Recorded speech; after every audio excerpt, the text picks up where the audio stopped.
बड़ा समंदर। मैं और मेरी रूह बड़े समंदर पर नहाने के लिए गए।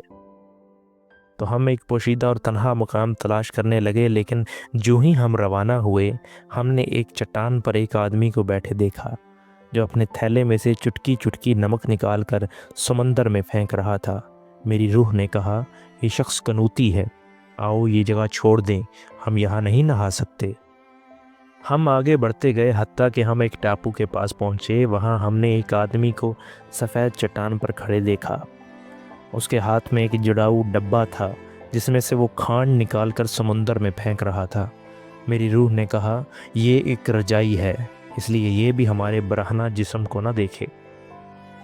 हम और आगे बढ़े तो हमने साहिल पर एक आदमी को देखा जो मरी हुई मछलियाँ चुन चुन कर बड़ी नरम दिली से इन्हें दोबारा पानी में फेंक रहा था।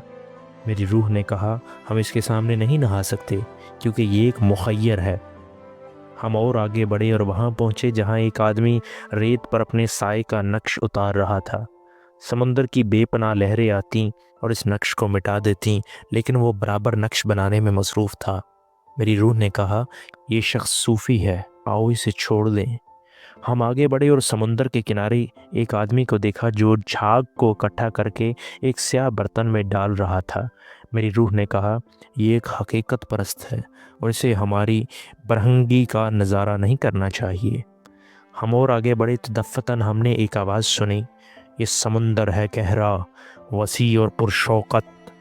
और जब हम इस आवाज़ के करीब पहुँचे तो हमने देखा कि एक आदमी समंदर की तरफ पीठ किए खड़ा है और एक सीप को कान से लगाए उसकी आवाज़ सुन रहा है। मेरी रूह ने कहा, चलो यहाँ से चलें। ये एक ज़ाहिर परस्त है जो किसी बात की पूरी हकीकत न समझने पर अपनी तवज्जो इसके किसी जुज़्व पर मुर्तकिज़ कर देता है। इस तरह हम आगे बढ़ते गए, हत्ता कि हमने एक आदमी को रेत में सर दबाए देखा। मैंने अपनी रूह से कहा, हम यहाँ नहा सकते हैं क्योंकि ये शख्स हमें नहीं देख सकता। मेरी रूह ने कहा, नहीं, ये तो उन सब से ज़्यादा ख़तरनाक है क्योंकि ये एक योगी है।